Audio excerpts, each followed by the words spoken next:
let's see if we can find some interesting common ground here from people, questions. Can I make a comment first, Yeah, just to sure. connect up the talks? So, Phil, I didn't know what Phil was going to talk about, but it turns out that your story fits in beautifully with the whole neuroeconomic story because of the discount factor. Mm-hmm. So, back up a bit. Dopamine is not the only neuromodulator in the brain. There's another one called serotonin. And serotonin, it turns out, the level of activity of serotonin is a very strong predictor of behavior, and especially if it's low risk-taking behavior. And if it's high, you tend to be high in the social scale. In monkeys, the highest levels are in the alpha male. And there's a very good model now that we have called temporal difference learning, which accounts for the dopamine signal, but there's an extra parameter in it. So recall that I said that dopamine predicts whether the stimulus will give you a future reward, but I didn't say how far into the future, right? And now the question is, do you account for the next moment as being more important than the next day or the next year? And that discount factor is now, there's evidence that that may well be the serotonin level. The extent. Yeah, the extent to which you're willing. In other words, if the discount factor is 1, then it means that whether I get it today or tomorrow is no different. And so therefore, I'll wait the future. I can integrate over the entire future. But if the discount factor is 0, then tomorrow's reward is worth nothing to me. I will take whatever I have now. And you can manipulate that in experiments. And you can show, for example, if you give them a task that requires going through several negative, you have a choice. You can either go down one path, which is a lot of small positives, or if you're willing to take a couple hits first, negatives, there's a much bigger positive reward. And depending on what your serotonin level is, you'll either go one way or the other. Well. There's a book by Ainsley. George Ainsley has done a lot of work on this hyperbolic discounting. Can anybody elaborate on that a little bit for me? I mean, is it called Breakdown of the Will? Yes. Yes, yeah. I mean, you've described it well. Okay. And also, I saw a nice paper in Science about 6 months ago in which in humans they manipulated serotonin levels, and they showed this modulated people's likelihood of taking unfair offers in the ultimatum game, this game I use to measure generosity. So people who had lower serotonin levels were much more present-oriented. They said, whatever you're giving me, I'll take it. I don't want to reject this for some longer-term benefit of sending you a signal of punishment. So I think there's very good convergent evidence there. And that's in Science? That's in Science. Yeah, Terry, could I just ask you one little technical question? Okay. Why would, you sort of said as you went through this, nobody had thought of varying the reward for years. Why not? I mean, what on earth would people keep on doing the same experiment? I think it's because we all get into a rut, into our routine, and everybody does it this way. All the previous experiments have been done this way, and therefore you don't even think of changing it. And it required a real mind shift, one of these insights that, what if we give it a different reward, not just, it turns out that monkeys also have preferences. For example, some like grape juice better than orange juice. And so that will also be reflected in the neurons. The neurons in the parietal cortex reflect how much reward you're getting in terms of the number of drops, the quality of the reward. Some juices are better than others, and the probability of reward. It's really remarkable. Right, it's just that, I mean, I'm just wondering what the monkey was just reporting for duty every day, and there was no change in the reward. What's it doing? It just seemed to make no sense. But So, Roger, would you George Koob is at the back there, waiting for a microphone. Well, there's another reason why reward wasn't varied, and that's because of the heavy behavioristic influence on American psychology, such that reward was not a word that was even used. It was reinforcement, and reinforcement was the probability, increase in the probability of response, and it was all contingencies of reinforcement. So part of the what do you call it, focal vision, the narrowing of vision had to do with that historical fact as well. And ethology wasn't really studied that much in the United States. It came from Europe.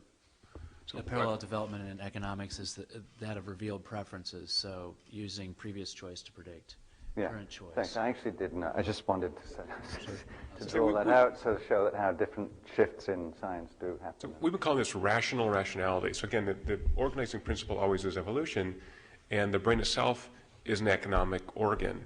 It has goals, it has limited resources to affect those goals, and as Terry said, it will only affect those goals in a way that allows the species to reach its ultimate goals of survival and reproduction. It's not going to run at 1,000% capacity or 100% capacity at all times, because why waste the resources? So let's go through the panel one by one. But what did you think when you saw what happened over the last 2 weeks, this sort of meltdown. I mean, did you actually have any practical application of what you were to seeing what people were doing? Did you say, oh, I know why they're doing that, or did you say, oh my God, why are they doing that? Or how do we explain that? What? It seems like a lot of hurting to me. It seems like there's a great overreaction because of the uncertainty in the world. We are uncertainty averse. We don't like uncertainty, and I think this is kind of my personal view, only informed by the information you guys have, not any special information, is that we're uncertainty averse and I'd rather write a big check and get rid of the uncertainty, and markets certainly want that. As you see the markets moving around, whether the bailout's approved or not approved. So I think this actually can be dangerous. This is where I think the brain science is important. If you know that your brain is set up to take the certain payoff, even if it's more expensive, then you should be able to suppress that. So I think there's a great overreaction. Well, I guess what I'm trying to get at is if with the work that's now being done in neuroeconomics, people coming into your labs, people lying in scanners, various fMRI experiments and so on, how does this advance as beyond the movie Wall Street and greed is good? I mean, what do we now know that's of subtly different and useful information? Yeah, well, I mean, I'm not answering the neuroscience. You want to go. Several things are really important. Given a complex issue, one of the things that we have ignored is that from the 1990s, our government has pushed to make every American a homeowner. And every American can't afford to be a homeowner because it's expensive to own a home. And that's really been a push from top down. There's, I think, in 1990, maybe 60% of Americans own a home, and the goal of many presidential administrations was to up that to 70. So there was a general push on the market to give loans. And as I said, you know, it was rational before. You gave some loans, you didn't give loans where, you know, where there was such high risk. And then it got to be where it was, as I said, in the Commons dilemma, where they fished every sardine out of the sea in Monterey, where everybody is in for the kill. And you know at some rational level that if we all take all the sardines out that we can each day, at some point the resource will be depleted. And there was warnings all along saying, you know, there are not enough reserves to cover your loans. And, you know, all these places, people say, yes, but he's doing it. Yes, but he's doing it. And why should I drop out and go for the low yield? And so it was a funny kind of mass conformity going toward the irrational, going toward, what I'm saying is this present-oriented, very short-term decision. It'll get better in the future, that somehow it'll work out. You know, and we saw this with Bear Stearns, we saw this with Enron, but this is the first time we've seen it at this mass level of dozens and dozens, well, hundreds of banks and loan institutions, all in it, all in for the kill. I think it's hard to control the markets, but it's not hard to control your reaction to the markets. And so I think one thing that neuroeconomics adds is an individual perspective on decision making. I think we're getting the tools to predict individual decisions. Those tools suggest that gain is not the opposite of loss, that there are two different systems at least. And they also suggest that emotions do play a role in economic decision making. And what that means is that if, for instance, right now, because there's so much risk and uncertainty that I perceive, I want to take all my stocks, I want to try to liquidate all my stocks, right? I may want to think about that. Now, there are people in the world of finance that are masters at this. One of them is Warren Buffett. He's buying companies now, okay? So you can watch their example, but what I think we will get is a mechanistic sort of model of individual decision making, and I hope that can help individuals to inform their own decisions. Terry? I actually, my reaction was to really ask what was happening, what really changed, because it all happened very rapidly, right? It was within a few weeks that this came up. I mean, it built up very slowly, and then why was it so rapid? Why was it shift so dramatic? And in a sense, you know, nothing has changed. The instruments are all there, and everybody knows, just as they did before, that there are these toxic investments. But somehow the psychology shifted from, you know, you're doing it and why can't I do it, to, oh, I don't trust you anymore. Mm-hmm. And now I'm not only not going to buy these instruments anymore, I'm not going to let you borrow money from me anymore. Right. And that's what freezes things up. And that's a psychological shift. And but it's a mass shift. It's like everybody suddenly decided not to trust anybody else at the same. It's not just here in the U.S. It's all over the world now. That's right. So Somebody sucked the oxytocin out of the room. right. And and I think that there must be brain systems that sort of can rapidly shift when the conditions change, and it's all psychology. It's not like anything else has changed in the world at that moment. You know, it'll take years to wind down, but suddenly, you know, we have to make this. Why is it that we had to pass this legislation this week?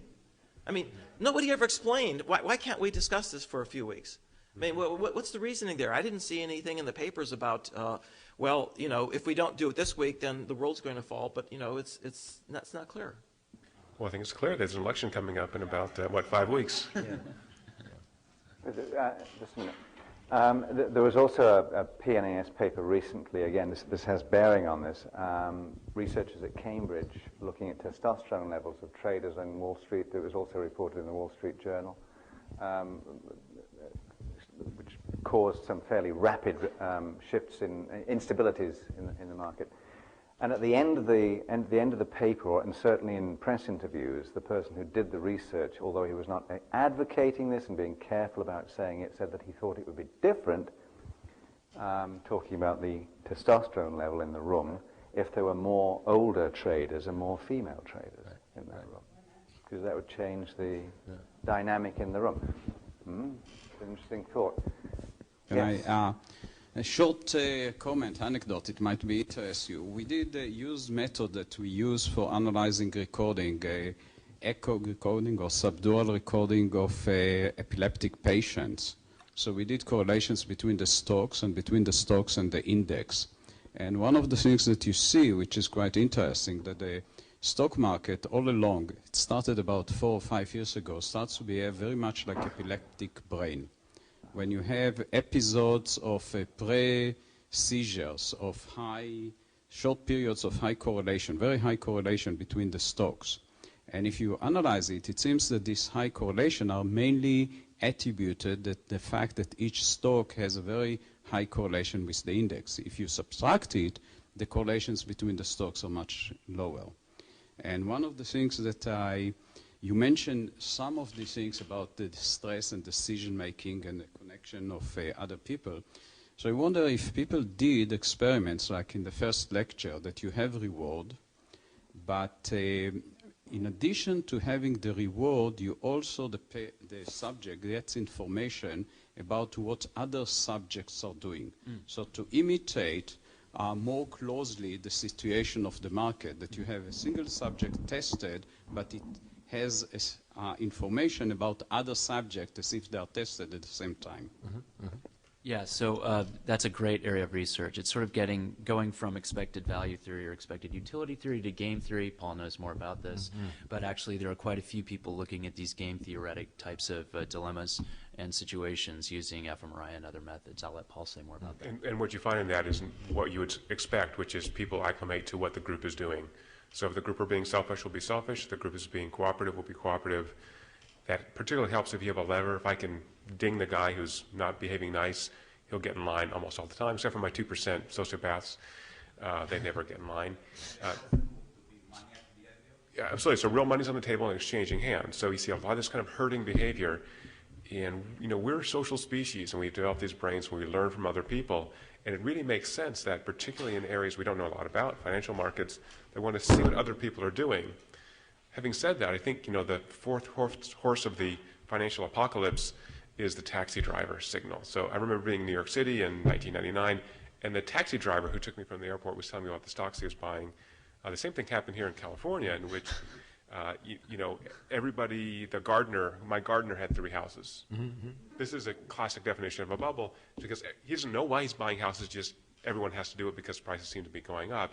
And again, there's only so far that tail of the distribution can go, things crash. So I think, as Terry said, I think that is just a part of human nature, that we're so focused on social behaviors. When I see what the other humans are doing, it must be smart, I'm not sure what to do, I'll do what the other humans are doing, that leads to these inevitable crashes. I don't know if we can change that. Maybe this is a question for President Bardo. Well, one of the things that when you're talking about that a lot of behavior is ultimately geared towards survival, on the other hand, you're all talking about a pleasure principle, which is really not essential to survival. It's over and above what I have to do to survive. I want it to taste good. I want it to feel good. I want it to be fuzzy rather than rough.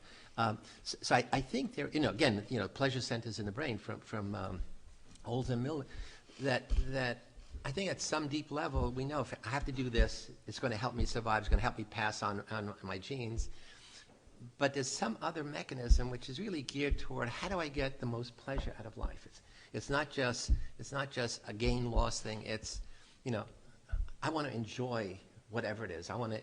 So I think it's the hedonistic part that we all have some of, and essentially and I think every once in a while we slip out of the rational, economic, decision-making, gene replicating mentality to say, I want to have fun, and I think we have not given that enough place in our view of human nature.